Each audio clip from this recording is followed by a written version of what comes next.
Laogai, the abbreviation for Láodòng Gǎizào, which means reform through labor, is a slogan of the Chinese criminal justice system and has been used to refer to the use of penal labor and prison farms in the People's Republic of China, which once took up more than half of the world's slaves. Laogai is different from laojiao, or re-education through labor, which was an administrative detention for a person who was not a criminal but had committed minor offenses, and was intended to reform offenders into law-abiding citizens. Persons detained under laojiao were detained in facilities that were separate from the general prison system of Laogai. Both systems, however, involved penal labor. In 1994, laogai camps were renamed prisons. However, Chinese criminal law still stipulates that prisoners able to work shall accept education and reform through labor. The existence of an extensive network of forced labor camps producing consumer goods for export to Europe and the United States became classified. Publication of information about China's prison system by Al Jazeera English resulted in its expulsion from China on May 7, 2012. History. During the 1950s and 1960s, Chinese prisons, similar to organized factories, contained large numbers of people who were considered too critical of the government or counter-revolutionary. However, many people arrested for political or religious reasons were released in the late 1970s at the start of the Deng Xiaoping reforms. In the 21st century, critics have said that Chinese prisons produce products for sale in foreign countries, with the profits going to the PRC government. Products include everything from green tea to industrial engines to coal dug from mines. According to James D. Seymour and Richard Anderson, the products made in laogai camps comprise an insignificant amount of mainland China's export output and gross domestic product. They argue that the use of prison labor for manufacturing is not in itself a violation of human rights, and that most prisoners in Chinese prisons are serving time for what are generally regarded as crimes in the West. The Western criticism of the laogai is based not only on the export of products made by forced labor, but also on the claims of detainees being held for political or religious violations, such as leadership of unregistered Chinese house churches. While the laogai has attracted widespread criticism for the poor conditions in the prisons, Seymour and Anderson claim that reports are exaggerated, stating that, even at its worst, the laogai is not, as some have claimed, the Chinese equivalent of the Soviet Gulag. Structural changes following the downfall of socialism have reduced tax revenue to local governments, increasing pressure for local governments to supplement their income from elsewhere. At the same time, prisoners usually do not make a good workforce. The products manufactured by prison labor in China are of extremely low quality and have become unsaleable on the open market in competition with products made by non-imprisoned paid labor. Harry Wu has written books, including Troublemaker and Laogai, that describe the system from the 1990s to the 1990s. Wu spent 19 years, from 1960 to 1979, as a prisoner in these camps, for having criticized the government while he was a young college student. After almost starving to death in the camps, he eventually moved to the United States as a visiting scholar in 1985. In Mao, The Unknown Story, the Mao biographer Young Chang and historian John Halliday estimate that perhaps 27 million people died in prisons and labor camps during Mao Zedong's rule. They claimed that inmates were subjected to backbreaking labor in the most hostile wastelands, and that executions and suicides by any means were commonplace. Jean-Louis Margolin, writing in the Black Book of Communism, which describes the history of repressions by communist states, claims that perhaps 20 million died in the prison system. Professor R. J. Rummel puts the number of forced labor democides at 15,720,000, excluding all those collectivized, ill-fed and clothed peasants who would be worked to death in the fields.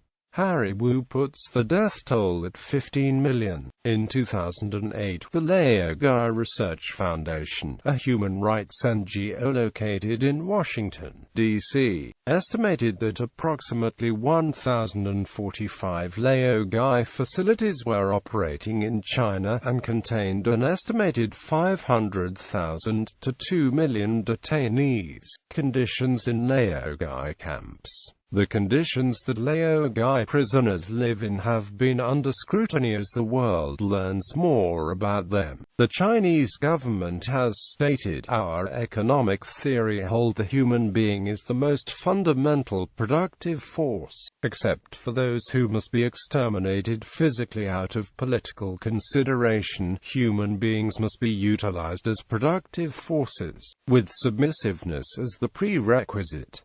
The Laogai system's fundamental policy is forced labor as a means, while thought reform is our basic aim. Clothing. Unlike laojiao inmates, Laogai criminals are issued clothing. Depending on the locale and its economic situation, the quality of clothing can vary significantly. Some prisoners may receive black or gray while others wear dark red or blue. Also, depending on location, the clothing is available in different thicknesses, commonly stamped on the uniforms of the Chinese characters for fan and laogai, meaning criminal, and reform through labor, respectively. Also issued to the prisoners are a pair of shoes made of rubber or plastic. These minimums do not meet the needs of the prisoners, who must purchase underclothes, socks, hats, and jackets with the meager monthly earnings of 2.5 to 3 yuan. Jackets were rare in the Mao era and were commonly made from patches of old blankets rather than from original cloth. Washing clothes was also rare, but clothing supplies in prisons have improved since the mid-Deng Jiang era. Food distribution has varied much through time, similar to its variation across the over 1,155 documented Laogai camps. One camp near Beijing distributes between 13.5 and 22.5 kilograms of food per person per month. This is about average. The food consists of sorghum and corn, which are ground into flour and made into bread or gruel. The prisoners of the Beijing camp also receive 3 ounces of cooking oil per month. Every 2 weeks, the prisoners receive a special meal of pork broth soup and white flour steamed buns. Important Chinese holidays, such as New Year's, National Day, and the Spring Festival, are celebrated with meat dumplings, an exception in an otherwise meatless diet. Food is distributed by 1 person per squad, which consists of about 10 people. This prisoner, called the Jiban or duty prisoner, delivers the food to the rest of his group in large bowls on a cart. This often involves pushing the cart a great distance to the place where the others are working. Each day prisoners receive gruel, bread, and a watery vegetable soup made from the cheapest vegetables available. Some camps have reported 2 meals a day, while others allow 3. Food is rationed according to rank and productive output, which is believed to provide motivation to work. During the Mao era, food in prisons was very scarce, not only because of a nationwide famine during the Great Leap Forward, but also because of the harsher rules. Since little food was available, prisoners would scavenge anything they came across while working. Cases were documented of prisoners eating field mice, crickets, locusts, toads, grapevine worms, grasshoppers, insect larvae and eggs, and poisonous snakes.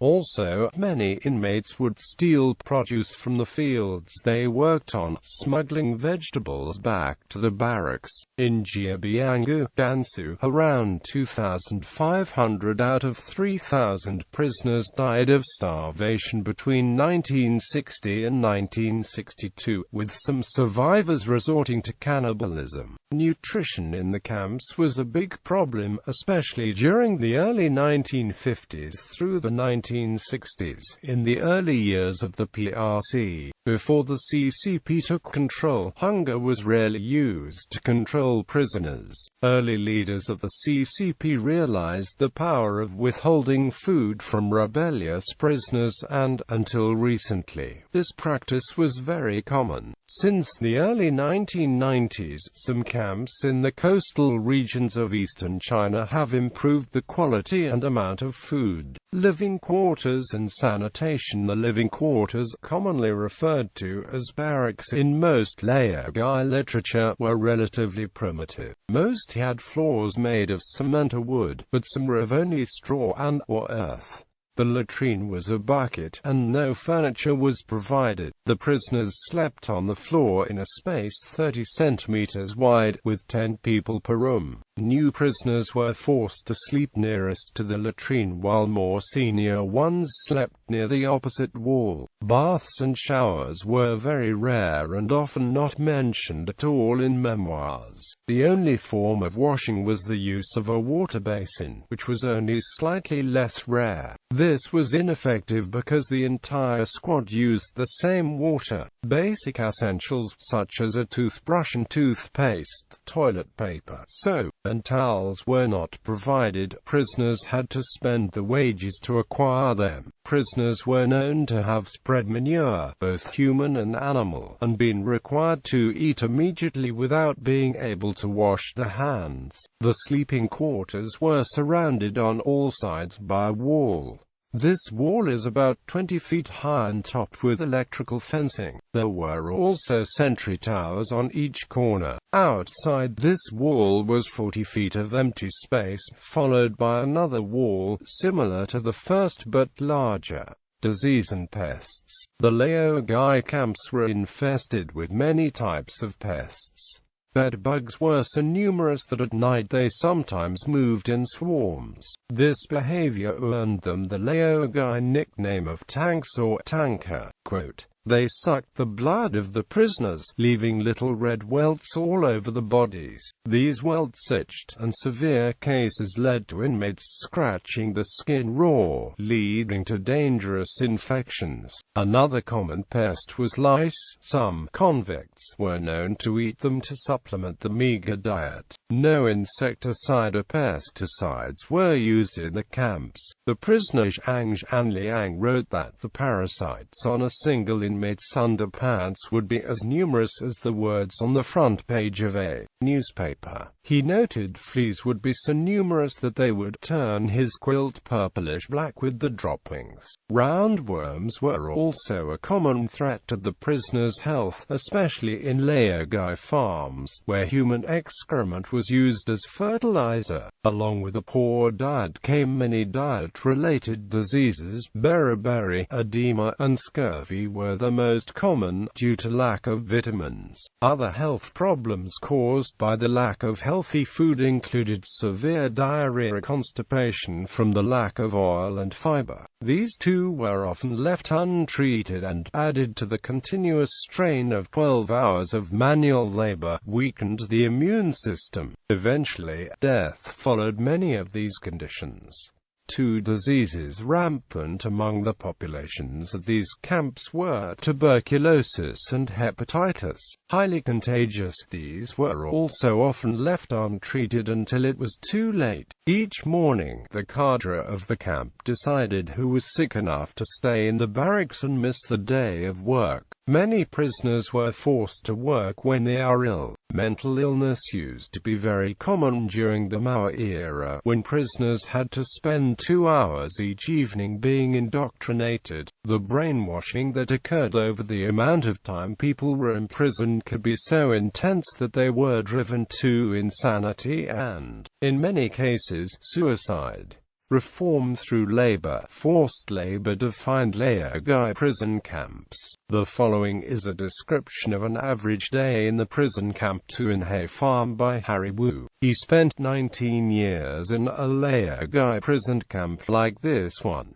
Prisoners aroused from bed at 5:30 a.m. and at 6 o'clock a.m. The jiban from the kitchen wheels in a cart with tubs of corn gruel and corn bread. At 7 o'clock a.m. the company public security cadre comes in, gathers all the prisoners together, and authorizes any sick prisoners to remain in the barracks. Once at the work site, the captain delegates production responsibilities. At lunchtime, the jiban arrives pulling a hand cart with a large tub of vegetable soup, 2 hunks of cornbread for each prisoner, and a large tube of drinking water. After about 30 minutes, work is resumed until the company chief announces quitting time in the evening. Generally, the prisoners return to the barracks at about 6:30 p.m. Upon return, it is once again a dinner of cornbread, corn gruel, and vegetable soup. At 7:30 p.m. the 2-hour study period begins. At 9:30 p.m., no matter what the weather, all prisoners gather together outside the barracks for roll call and a speech from the captain. At around 10 o'clock p.m., everyone goes to bed.